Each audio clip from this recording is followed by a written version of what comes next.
เอาสบายดีสบายดี FC ของไอ้ายประเภทคนมักฮักการเกษตรพบกันเช่นเคยกับบรรยากาศคอยคำยำแรงนะพี่น้องเนาะตาเวนไกลจะตกขอบฟ้าอีกซะแล้วแสงแดดกำลังสลัวใกล้จะวิดพอดีพี่น้องเอ้ยก็เลยมาเช็คสมาชิกเช็คสมาชิกคือเก่ามื้อนี้กวดกาสมาชิกค่อนข้างปกติดี อืมอากาศก็เป็นใจเนาะก็ค่อนข้างสะดวกหลังจากแล้วกิจกรรมยามแรงๆก็ได้มาเป็นกิจกรรมประจำวันกิจวัตรประจำวันหรือว่าจะเป็นความลึงเคยของอ้ายประเภทบางครั้งครั้งคราวก็ถือว่าอิดเมื่อยแต่ว่าใจต้องได้สู้เพื่อผลผลิตหรือว่าเป้าหมายของเราที่วางไว้มาตรฐาน บางท่านก็เคียงคู่กับความอิดเมื่อย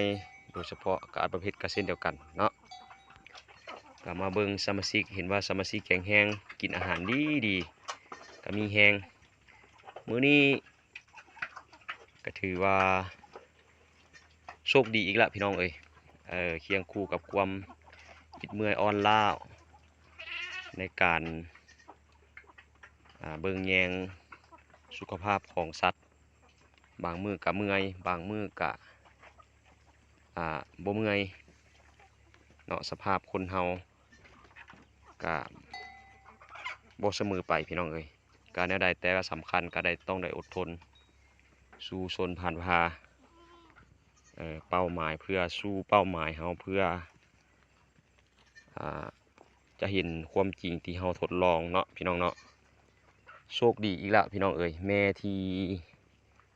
อ้ายบ่เพชรอัปเดตมื้อนี้มาแต่บ่มาก็ถือว่าเป็นสีเมื่อยๆแต่ว่าใจเป็นขมิงอยากมาคิดฮอดสมาชิกก็มาแล้วก็คือสิปะบ่ได้แล้วก็ได้มาก็โชคดีไปอ่าได้2 แต้มพี่น้องเอ้ยถือว่าค้ำคูณแม่นี่นะเกิดเลี้ยงลูกดีมาเกิดอยู่ใกล้คอกนี่แหละพี่น้องบ่ได้เกิดอยู่ไกลนะไปเบิ่งกันหาใหม่ๆนี่ยังเลียอยู่อันนี้ก็แม่นเป็นผลที่กำลังใจเฮาว่าซั่นซะได้2 ตัวพี่น้องเนาะ2 ตัวหรือว่า2 แต้ม2 แต้มเป็นอ่าสิเป็นผู้หรือเป็นแม่ก็บ่ทันฮู้บ่ได้เบิ่งเทื่อพี่น้องนะพอดีประมาณชั่วโมงปลายเป็นตัวแม่ตัวหนึงละนี่เห็นละนี่ตัวนี้เป็นแม่ละนี่เนาะอันนี้ก็เกิดมาตัวนี้รุ่นเป็นโตผู้ผู้หนึงแม่หนึงพี่น้องเอ้ยงามเนาะเกิดแต่ละเทื่อละแม่น2 ตัวพอดีครบพอดีครบประมาณ4 เดือน4 เดือนปลายหน่อยหนึงก็จื้อบ่ได้เนาะจื้อบ่พอที่ว่าจะอันนั้น4 เดือนปลายน้องบ่ทันออกเทื่อพี่น้องเอ้ยเด้ถือว่าปลอดภัยถ้าหากว่าเราเห็นมันเกิดแล้วมันให้ลูกเลียลูกมันแล้วก็ให้ลูกมันกินน้ำนมนะยังเปะเปะปะอยู่พี่น้องเนาะถือว่าปลอดภัยเห็นเกิดยามแรงกับใครได้น้องนำบ่ทันออกเถอะพี่น้องอันนี้เป็นกำลังใจก็คือยาพิเศษเนาะของอ้ายบ่าวเพชรที่ได้ทดลองแล้วก็พิสูจน์เนาะถือว่าเกิดมาละ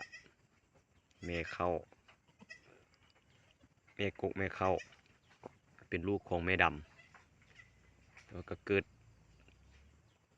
ได้ดีเทือละสองเนาะอันนี้อยากยกให้บรรดาทานเห็นกำลังใจในการเลี้ยงสัตว์พี่น้องเอ้ยเด้อ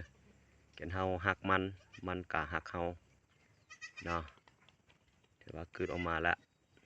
แข็งแรงเริ่มย่างแล้วเริ่มลุกย่างแล้วพี่น้องเนาะตัวนี้อาจจะเกิดรุนเพราะว่าเลียก็ยังบ่ทันอ่าย่างได้ดีเท่าที่ควรยังเซไปเซมาอยู่เนาะสำหรับผู้ที่อยากเลี้ยงสัตว์ประเภทนี้ก็ทดลองเบิ่งเด้อพี่น้องเด้อรับรองบ่ผิดหวังแน่นอนผลผลิตภัณฑ์ที่จะตอบสนองเฮาตามแรงงานเฮาแน่นอนเนาะประมาณชั่วโมงปลายพี่น้องประมาณชั่วโมงปลายที่เพิ่นเกิดมาถือว่าโชคดีเกิดแบบธรรมชาติเอาจะได้ก็แล้วแต่พี่น้องเนาะพยายามชาวไร่ชาวนาชาวหัวชาวสวนเฮาบุกบืนเข้าหน้าปีจะเป็นเข้าให้ก็แล้วแต่เนาะต้องสุ่มใส่บางทานก็แล้วสำเร็จเสร็จสิ้นไปหลายบอนหลายทีสำหรับรุ่นนี้ผ่านมาคือว่าแข็งแรงละแล่นนำก้นแม่ได้ละเอออันนี้เป็นมรรคผลเด้อพี่น้องเด้อเนาะมรรคผลของการทดลองของอาประเภทมื้อนี้เอาสำนี้ซะก่อนไว้ใส่พรพวกทานตัวมีสุขภาพแข็งแรงยามมื้อแลงเช็กแบ้เช็กสัตว์ของทานให้ดีๆกลับฮ้อนเรือนฮอดซานกินข้าวแซ่บๆกับครอบกับครัวสำหรับมื้อนี้อาประเภทขอกล่าวคำว่าสบายดี